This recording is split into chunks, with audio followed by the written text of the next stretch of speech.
everyone, welcome back to Cottoverdi. Today I'm in the front garden. Now, there is a huge caveat that I'm going to film what I'm doing today, but we haven't weeded out here since the autumn. So I'm begging you to excuse the state of the front garden. This is the reality. There are loads of weeds, but there is some tidying up that I really need to get done now. It's the beginning of April, the very beginning of April, and I've just got to sort some stuff out. I need to do some pruning and some tying in, but I also want to get some plants in here. We've lost a few plants over the years and they were quite important structural elements. So I want to plant in those spots. There are a couple of other little things that I'm going to dot around. So I thought I'd bring with you today, even though this front garden is an absolute mess. I mean, it looks beautiful with the bulbs, but it's a bit of a state. And so I was reluctant to film it, but I'm being honest, there's a lot of weeding to do. We really do need to focus on that, but I won't bore you with that today. I'm going to show you the exciting things. And you may see Cosmo. It's his first time in the front garden, so he's doing a lot of exploring, but he is here out with me. It's pretty blustery today. It's going to rain imminently, I think in about maybe 2 hours time, so I really want to get all this done. And I can't avoid the low hum in the background. I really hope you can't hear it because I'm using a mic, so hopefully you can't. But there's a school across the woods from us and they're obviously having some building work done or something, but they've got some machinery that's constantly on at the moment. So apologies for that, apologies for the weeds. Let's get cracking. Let me show you what we're doing. So I did say there were a lot of weeds. So before I plant anything, I'm going to do a bit of pruning. So these gorgeous bushes here, one here, and one down there. These are Hydrangea vanilla fraise, or vanille fraise, which is a French variety of hydrangea. They're absolutely stunning. They start off with these gorgeous panicles. It's a paniculata. They start off with gorgeous panicles of creamy white flowers in the typical pyramid shape, and then as the flower matures, it turns shades of pink and finishing off in the autumn in sort of beautiful russet shades. And I need to prune these quite badly. So these will eventually grow to 2 meters by 2 meters. I am not going to get distracted by the weeds, even though they're really bothering me, but I'm going to come out and deal with those another time. So with these paniculata hydrangeas, what we want to do is prune them back to within a few buds of their framework. So we want to take out anything that is small and feeble, and I'm going to take it down to these strong buds here, and I'm going to make sure that I haven't got anything crossing. So I'm going to take this one off because it's crossing with this really strong one here. And I'm going to take that back to there. So I'm cutting back to what we would describe as strong buds, and I'm taking off anything that I think is particularly feeble.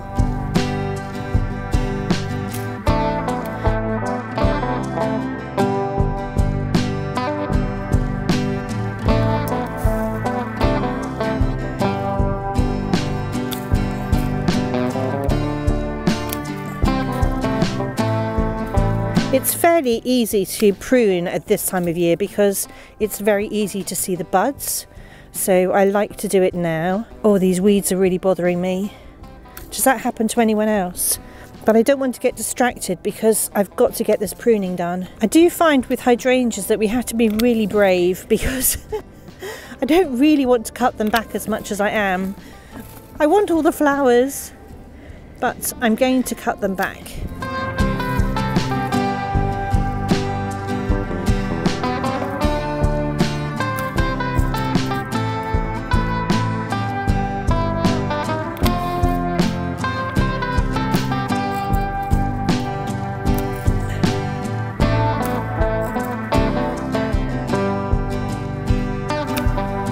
So what I've got here is a branch that's growing along the ground, and I just don't think that's healthy for it.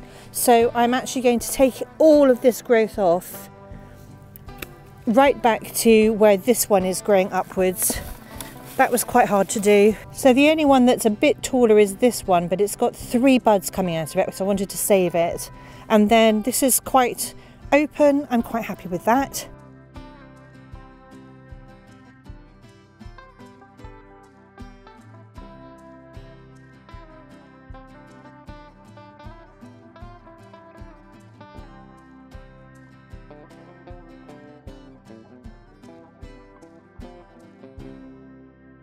Okay, now that those are done, this bush here is called a Garrya elliptica, or a silk tassel bush. This variety is James Roof, and I really need to tie it in. So this plant, this bush could grow to 4 meters by 4 meters if it's not kept in check. And what I don't really want it to do is to continue to grow out this way. So I want to tie it back a bit to the wires that we've got on the wall, just to encourage it to keep to the back of the border. It is brilliant at the back of the border. And then in the winter, it's got these gorgeous long silvery catkins that can grow up to about 20 centimeters long. It's a lovely evergreen bush. And now is the time to prune it, if we're going to prune it, and now is also the time to tie it in. So all I'm going to use to tie it in is just garden twine, and I'm just considering this branch here and whether, I think I'm just going to cut this one off because I don't want it growing out this way. So let's take that off. And then I just want to tie this back a little bit, and I'm just going to do that by strapping it to the wall. If I can find the end to my thread, because I had problems the other day with this thread. And I'm just using ordinary garden twine, you know, the sisal variety. And I don't really want to strap it all in because I don't want it to look too unnatural. Oh, I've tied that too high up. I want it on the lower one.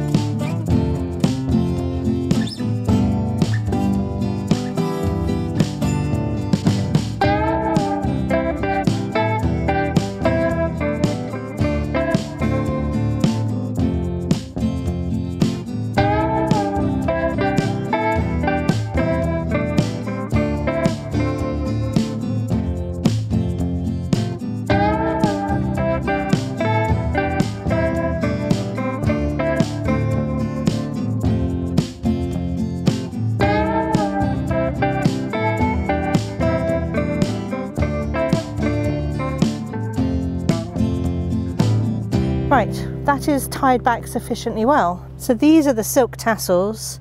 I mean, you're not seeing them at their very best because they've obviously gone over, but through the winter and in the spring they look really wonderful. It's not perfect because we can see the string going across the middle, but actually I think that that's just going to get covered in leaves through the summer and we won't notice it. And also everything in the front here just grows super tall, so it'll be fine.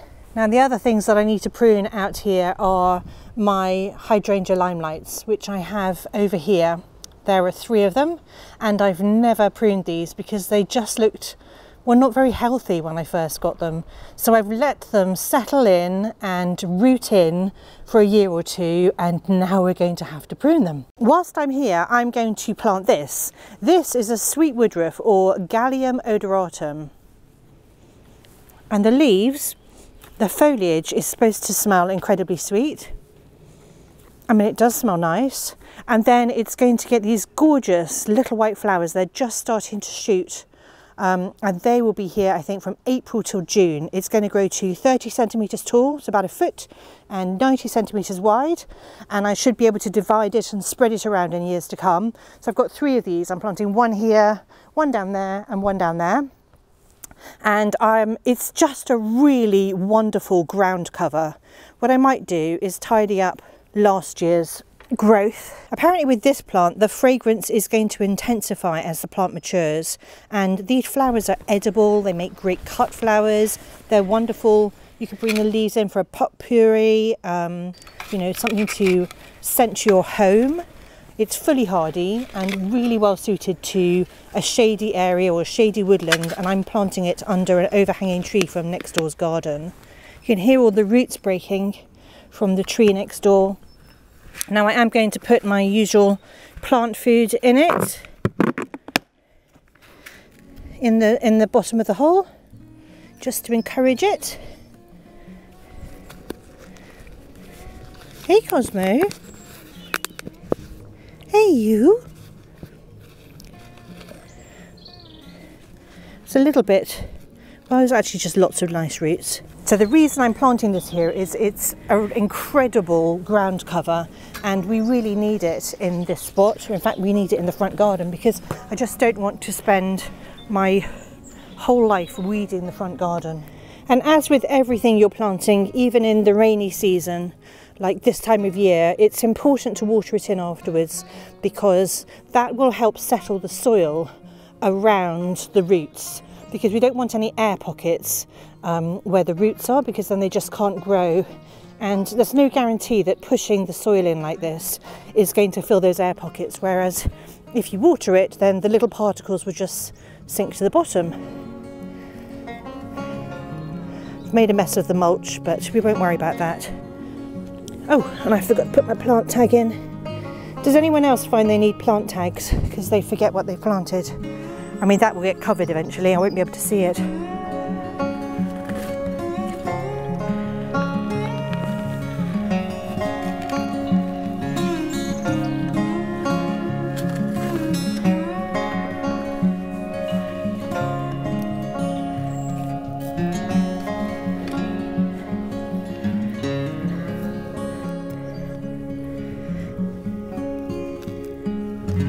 Over in this spot I'm planting a Viburnum buckwoodii. I have been growing this on since it was a tiny plant in a 9cm pot. It is eventually going to reach 2.5 meters by 2.5 meters. That's 8 foot by 8 foot. It is apparently one of the best scented varieties, and it's usually evergreen when it matures, so I really do want it in this back border here to disguise the fence, next door's fence, that's falling apart. This shrub has gorgeous domed clusters of fragrant white flowers in April and May. Those flowers then turn into pendulous clusters of red berries. They're kind of hidden by the foliage, to be honest with you, but the red berries then turn black in colour as they mature, and it's quite a useful plant actually for flower arrangements in the winter, in the autumn and the winter. But I really do want it here as sort of a screen against this fence that's falling apart. It's going to tolerate full sun or part shade, and this area here gets full sun in the morning and will definitely be shaded by late afternoon. It's super hardy down to minus 20 degrees centigrade. I think that's like minus 4 degrees Fahrenheit, something like that. And it's really easy to look after. You just have to prune it in spring once it's finished flowering. That's if you want to prune it. So this is going to fill in this gap here, and in the front here I've got some Japanese anemones. So these will flower, they'll grow through the year and then flower in the autumn, and I think this plant here is just going to be a lovely foil for that. So this plant here is a Hydrangea grandiflora. It's another paniculata. It's going to grow to about 1.8 meters by 1.8 meters, but it's going to take 10 years to get there. The reason I'm planting in this spot here is because we used to have a lilac right there in the middle of that muscari. And it was supposed to be like a feature plant here, and then it was doing really well for a few years, and then suddenly it died, and I think we finally took it out last year. Now I would put the hydrangea in the middle of the muscari, but actually I quite like having that little bed of muscari there, and I don't want to disturb them particularly. And this is another one that we need to prune hard to about 3 foot in March each year. So I am going to give this a little prune. But it is this wonderful big arching shrub, almost like a low tree. I've seen pictures of it where it just looks really wide and gorgeous. It's another one with really large white panicles of florets that fade to pink as they mature. It will flower from June through August. It's happy in full sun or part shade and in any soil, so it's just a really good all-rounder. This is a bare spot in the garden because we used to have a Viburnum Kilimanjaro here, and that was something that we transplanted from the back garden and it didn't survive, which is so annoying. But what I've decided to put in this spot actually is a spirea. This one is called Spirea japonica gempii or gempii. It's also known as Joseph's coat. This used to be Spirea japonica shirobana. They've changed its name for some reason, but the reason I've chosen this plant here is because it's going to form a really nice round mound, about 1 metre tall by 60 centimetres wide. Some people say about 1 metre wide, but it's got these charming clusters of pink and white flowers. Now, some can be pink, some can be white. Some of the clusters can be pink and white, and it's got nothing to do with the flower's maturity. It's just really random. So it makes this gorgeous, fluffy looking bush with pink and white flowers on it. It's really low maintenance, but if you deadhead it regularly, it will improve its appearance, but also it'll make it flower for longer. So this is going to flower from June till August, but if you keep deadheading it, it can flower right through to September. So it only needs pruning in spring if you want to encourage growth and just improve the appearance, so make it thicker and, you know, create the shape that you want. It is best in full sun. It's fully hardy, but it does like moist soil, so I'm going to have to make sure that I keep it watered. The last things I'm going to plant today in the front garden here are these Convallaria rosea, which are pink lily of the valleys.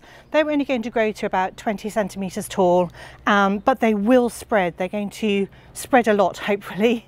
And I just think they're going to look really pretty there against, I've got a gorgeous hellebore at the front there that's deep red at this time of year.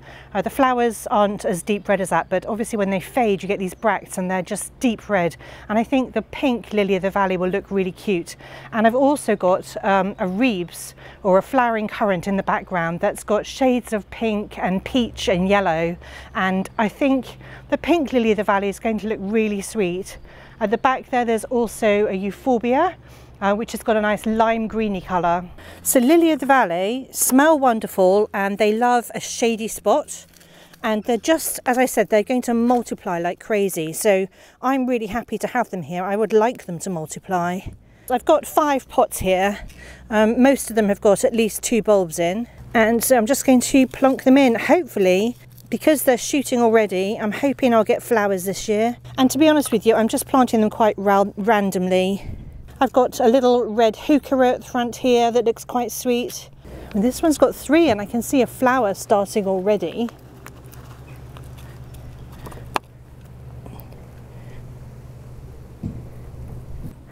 The other thing that I'm going to do quickly is just to deadhead. Oh, there's a ladybird on this one. But I need to deadhead this sedum, unfortunately. I'll leave that one little bit, because if we don't deadhead right now it's going to be impossible, because as you can see the sedum is growing already.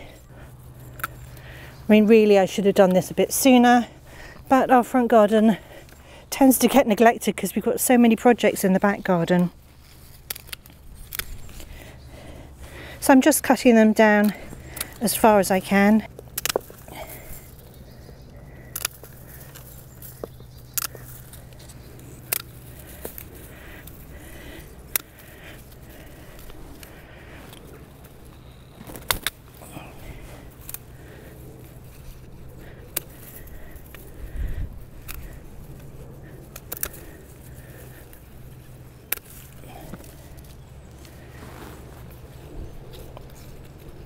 What happened to the ladybird? Did I just knock it off? I just knocked the ladybird off. Oh, for goodness sake. This is the perfect spot for the sedum because it gets full sun. Oh, I just deadheaded one. I don't know what happened to the ladybird. I think I knocked it off, poor thing. But I've also, by accident, I've deadheaded a sedum. But this is not a lost cause. What we can do now is just put it into a vase of water, and in a week or 2 roots will form. I'll show you. Oh my goodness. So this is why we shouldn't deadhead the sedums too late in the season, because then we end up chopping stems off by mistake.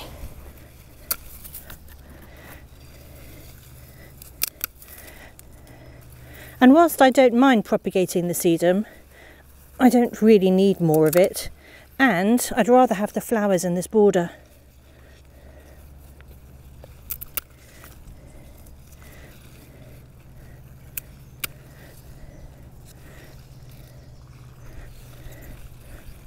There we go, done. So I've essentially got 2 cuttings here, and I'll just strip off the bottom leaves, plop them in a vase of water and wait for them to root. and then I can plant them out. So I consider that to be an extremely good, hard day's work. I managed to get it all done before it started raining.